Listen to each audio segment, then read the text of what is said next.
Just ahead on Sanctuary, meeting the needs of millions of refugees from Ukraine, how Catholics in Chicago are responding. Prayers and marches for peace following the Russian invasion of Ukraine. Hope does not deceive. The Pope meets virtually with Loyola University students in a landmark session. And the glorious sounds of music ministries preparing for the joy of the Easter season. That's all ahead on Sanctuary.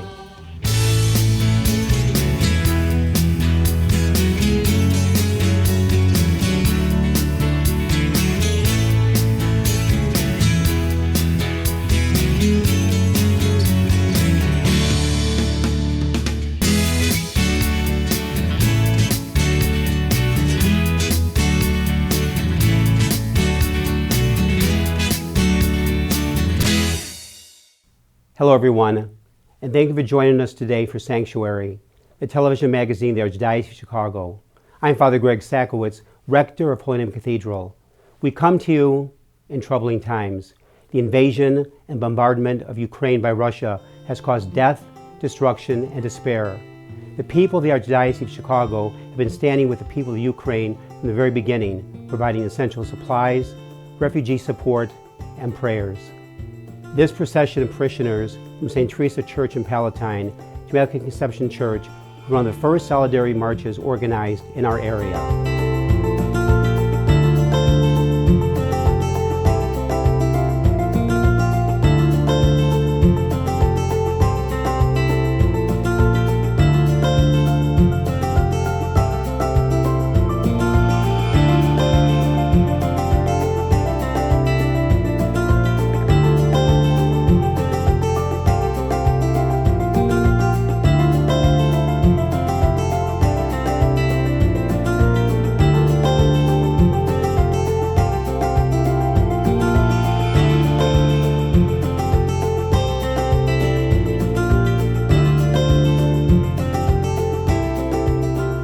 In the early days, just after the invasion, Cardinal Blase Stupich joined diverse faith leaders at St. Nicholas Ukrainian Catholic Cathedral to pray for peace. Yes, this moment is about the territorial integrity of a nation, the ability of a country that has enjoyed democracy for 30 years to continue with self-determination, and the rights of people to select their own government. But young people, this is also about you. Because this moment is an opportunity for the whole world to reflect on what kind of world we want to leave to future generations.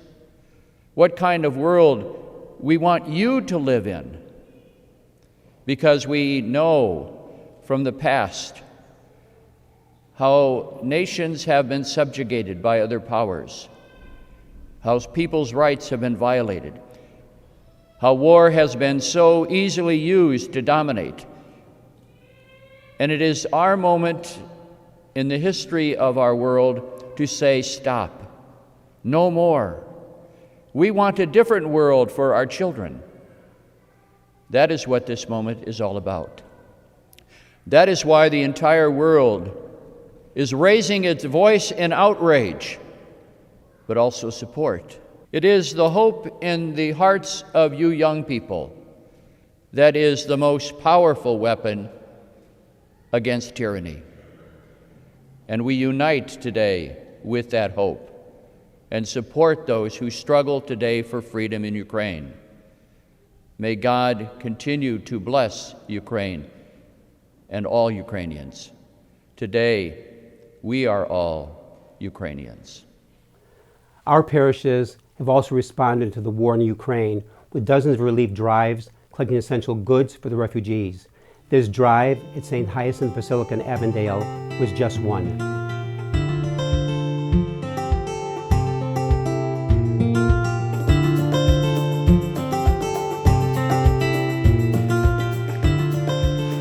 A lot of my immediate friends and family wanted to do something once the war officially began, and we started seeing how there is a really big humanitarian need overseas. And my girlfriend Kasia and I teamed up together along with our organizations to create a bigger community effort. So I'm a member of the Legion of Young Polish Women, and Kasia is a member of the junior board of the Polish American Medical Society. And both of our clubs not only work to promote our different groups and professions, but also work with the community and help in situations like this. And knowing that it's not easy to send things across the seas to Europe, we knew that a lot of people like us want to do something but don't necessarily have the means to do that directly. So that's why we created a broader community program, community drive, where a lot of people can do something small, but it adds up to a much bigger picture. Our most prioritized items like medical, survival, first aid is being sent first. We're working together with UMANA, which is the Ukrainian Medical Association of North America, and they're currently holding a drive just for medical supplies. Representatives and volunteers will then split and transport the products depending on need, both in towns in Ukraine as well as some of the towns that are accepting refugees. And then in the next phase, we're going to be focusing on more of the humanitarian items, like a lot of the hygiene products, some of the clothing, some of the food that we also received as donations. Some of it is going to be going to bigger organizations like the Polish Red Cross, Caritas, which is the Catholic non-for-profit organization. And then some of it is going to go directly to smaller towns that are accepting different orphanages or different families. We also want to make sure we connect with those individuals. I think I just want to thank all of our donors and volunteers. It really started as a small effort with a group of friends and both of our organizations, but spread so quickly. We've had so many volunteers and donors come that none of us know personally, but like us, they wanted to do something, and it's very uplifting. It really lifts our spirits and warms our hearts to see how many good people there are between us that want to do something.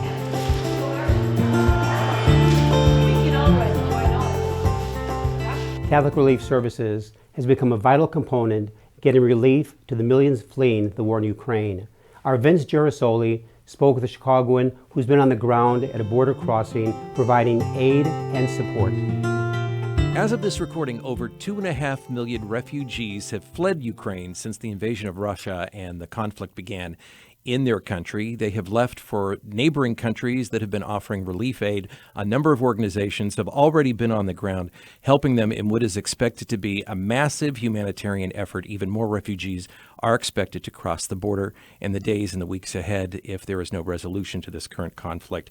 Among those organizations on the ground is Catholic Relief Services, and we're going to check in now with one of their staffers who is Chicago-based, but right now, she finds herself in the country of Moldova, and she's helping with services there. She's helping getting assistance to refugees, and she's also coordinating communications efforts. So, Caroline Brennan, thank you very much for joining us today. Thank you so much for having me. We appreciate that you're taking time. You know, I think the question that really comes to my mind first is, what are conditions like there for refugees right now? It is really kind of like a living nightmare, to be honest, Vince. I spent a lot of the past week along the border areas and also here in the capital city where many refugees have sought refuge.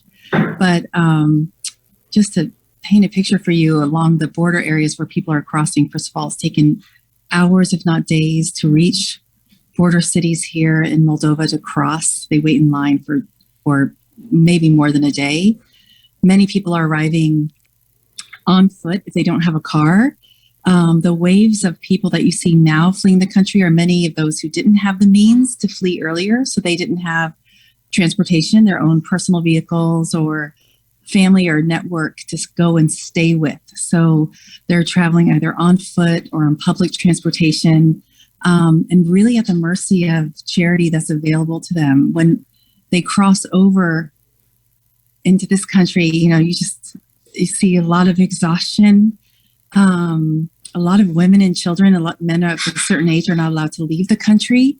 So you have a lot of mothers on their own with a lot of children or with their elderly parents or their elderly in-laws that they're taking care of, and just figuring out where to go who to trust. That's what I was interested in, is what is their frame of mind? Are they frightened? Are they relieved to be outside of Ukraine? I imagine it's a mix of those different emotions. I think it's despair. It's a lot of heartbreak, weeping. You see just bloodshot eyes, just still crying. You just see a lot of emotions right at the surface, and then just a lot of trying to figure out what's next. Confusion is not the right word. It's really just trying to navigate this space that you're in. So first, just trying to get warm. Maybe that's inside a small bus station or some shop. They're looking for food to feed their kids. Maybe a cup of tea or a cup of coffee. Like, that's first and foremost, just like warming up, figuring out just where you are and who is around to help you. What kind of aid can you offer those folks, and how do you get to them, and how do they get to you? So we have there are volunteers all along these border areas providing information. That's so critical to have that information, just to know, again, where you can go, what transportation might be available to you to get to a safe place, to have a Wi-Fi spot to charge your phone so you can let your family members, maybe your husband or your father or your partner back home, know that you made it, that you're on your way to some form of safety. So the aid in that first step, literally first steps into this country, is information, help, literally letting people know you are a trusted source to help, food, blankets, water, coffee. We're talking basic essentials. And then from there, we offer sort of more formal assistance. So accommodation centers, places to have shelter, food, to be able to rest for a few hours, a few nights, transportation to get to another border, a range of assistance, counseling, and even trauma counseling. So much of the attention can be on the physical destruction of war and changing front lines and all of those things that are very important. But what's so critical for so many is just the emotional needs within a person and within that family unit, and just having that strength to get from today to tomorrow, and then figuring out what to do then. And so that support for those moments in time, to be present, to show that you are there and you are with them. I'm not just giving you food, but I'm with you in this moment. It means a lot. Caroline, thank you so very much. And once again, please stay safe, and thank you for the very important and loving work that you're doing. If you'd like to learn more about how you can help those in Ukraine, you can reach Catholic Relief Services online at crs.org. This broadcast comes to you during the Lenten and Easter seasons, a time for self-reflection as we prepare for the joys of Easter and Jesus' promise of eternal life. Many of our choirs are preparing musical celebrations for Easter. We thought we would share their sounds with you. Here now, music ministry of St. Bede the Venerable Parish.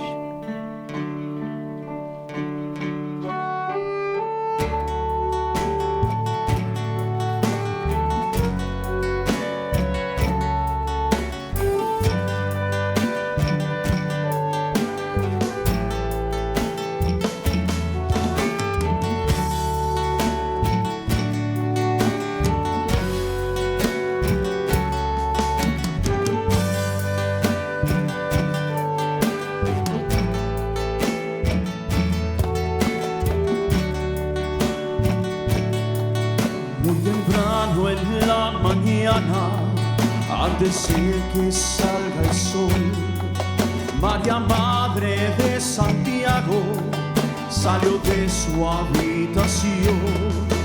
Con rumbo hacia el sepulcro, donde estaba el Señor.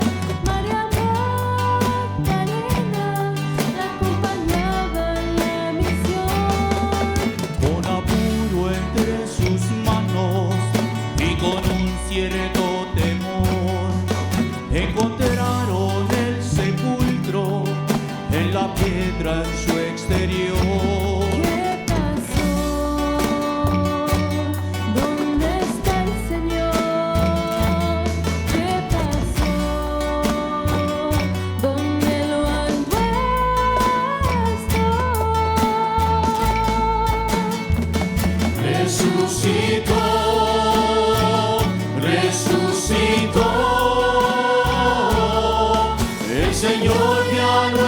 aquí resucitó. Venció la muerte, venció la muerte. El Señor ya no está aquí, resucitó, resucitó.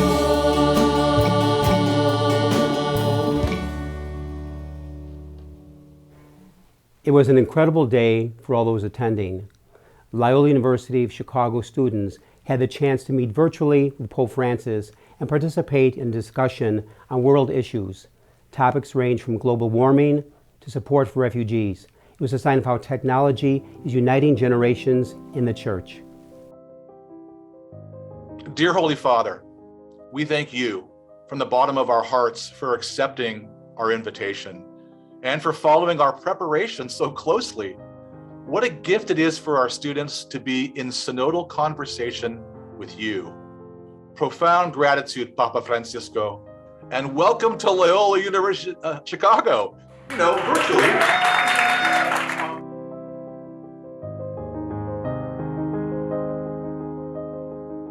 So thank you to the Loyola University of Chicago. This was historic. He has never been in a conversation like this with university students.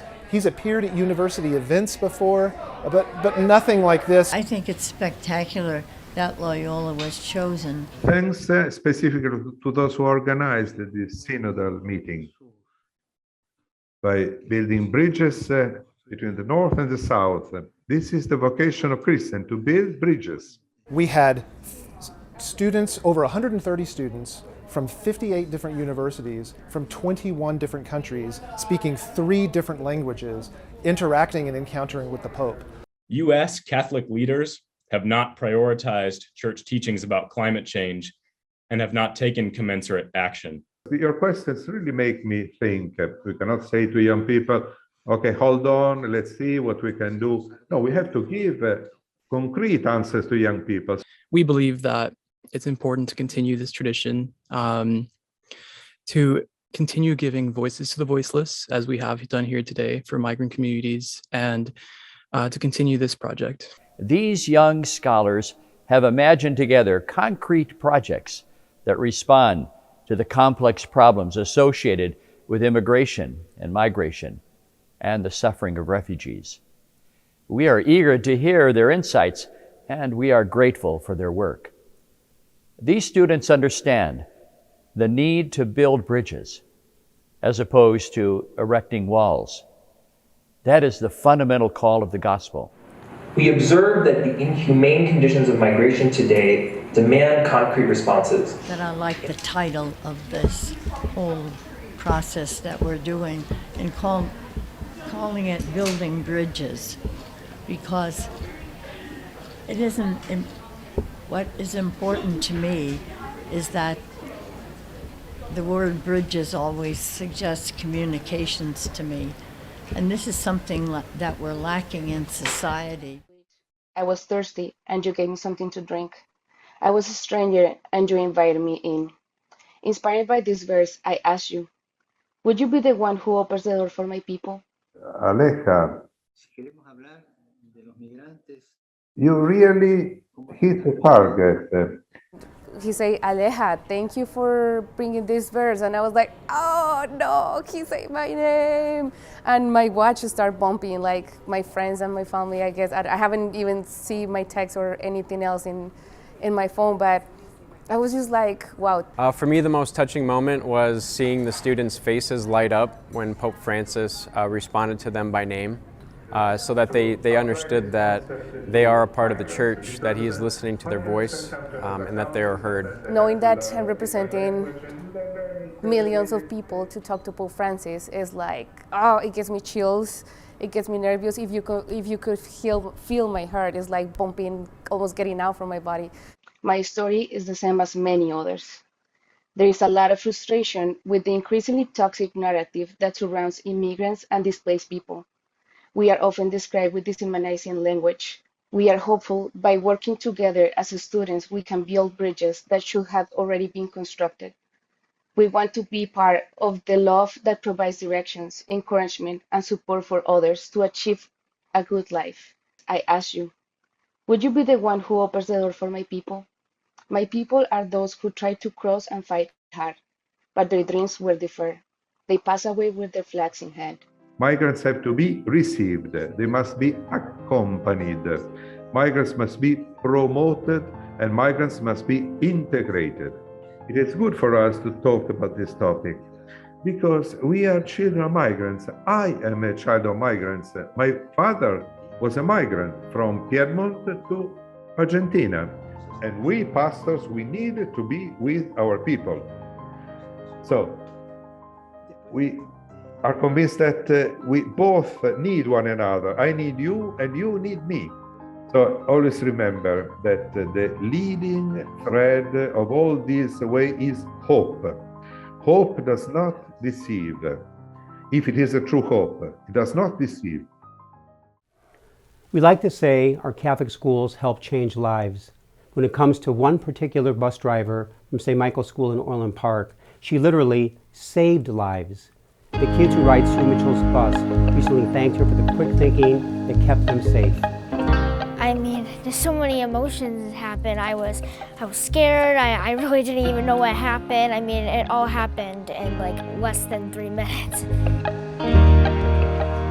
Well, I was like 2 minutes away from my house, and I started to get my backpack on. And when Miss Sue pulls up to the railroad tracks, she opens the door and makes sure the train's not coming, and closes it.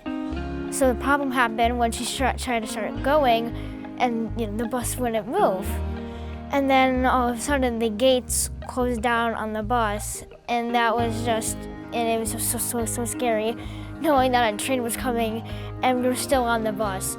So I got my brothers off and Emma off the bus. I had my phone on me, so I quickly called my mom and told her that we're okay, but there was an accident.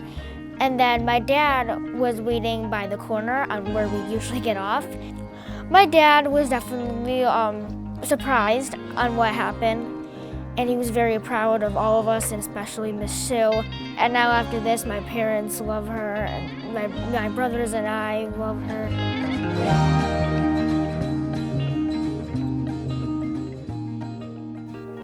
Who can resist the sweet from the Hearts and Flower Bakery, the Misericordia home on the north side? Misericordia helps support those with developmental disabilities, some who work in the bakery. Now the bakery is expanding to a new shining facility. We got a sneak peek.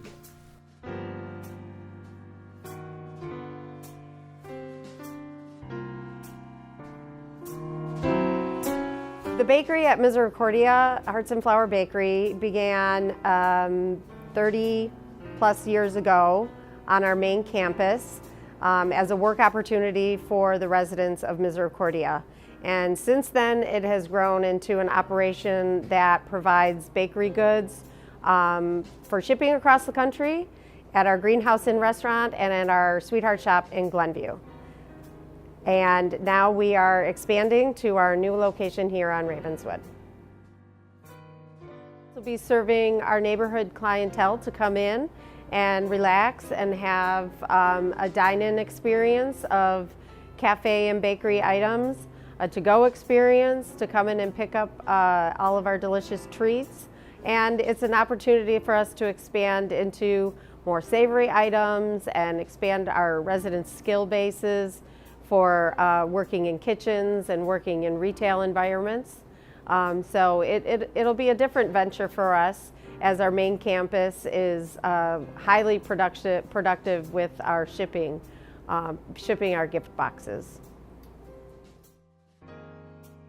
Misericordia Home here on the north side of Chicago serves over 600 children and adults with intellectual and developmental disabilities.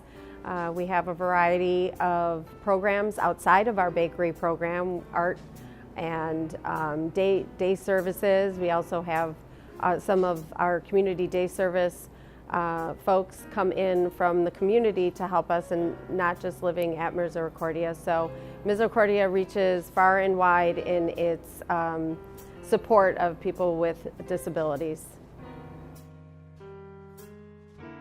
It has been a dream of Sister Rosemary Connolly's to have a functioning drive-through for Misericordia guests. And through many years of trying to figure out how that was going to come about, this location and this property was deemed a great location because of high volume traffic and being in the Misericordia neighborhood to allow for us to build a state-of-the-art bakery and cafe with its own drive-through and fulfill that dream for Sister Rosemary. Thank you again for joining us on Sanctuary. I'm Father Greg Sakowicz.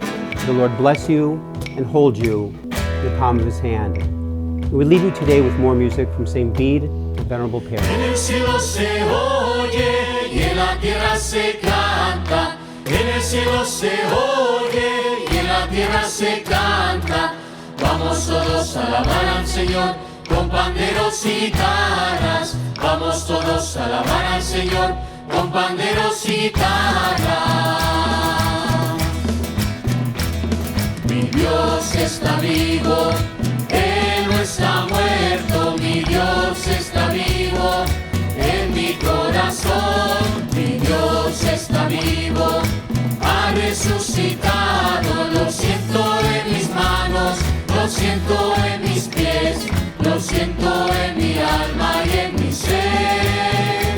Lo siento en mis manos, lo siento en mis pies, lo siento en mi alma y en mi ser. Oh, hay que nacer del agua. Oh, hay que nacer del Espíritu de Dios. Oh, hay que nacer del agua y del Espíritu de Dios. Hay que nacer del Señor. Oh, hay que nacer del agua y del Espíritu de Dios. Hay que nacer del Señor. Prepárate para que sientas, prepárate para que sientas, prepárate para que sientas el Espíritu de Dios. Déjalo que se mueva, déjalo que se mueva, déjalo que se mueva dentro de tu corazón. Oh, hay que nacer del agua. Oh, hay que nacer del Espíritu de Dios. Oh, hay que nacer del agua y del Espíritu de Dios. Hay que nacer del Señor. Oh, hay que nacer del agua y del Espíritu de Dios. Hay que nacer del Señor. Este es el día en que actuó el Señor. Sea nuestra alegría y nuestro gozo. Este es el día en que actuó el Señor. Sea nuestra alegría y nuestro gozo. Oh, hay que nacer del agua. Oh, hay que nacer del Espíritu de Dios. Oh, hay que nacer del agua y del Espíritu de Dios. Hay que nacer del Señor. Oh, hay que nacer del agua y del Espíritu de Dios. Hay que nacer del Señor.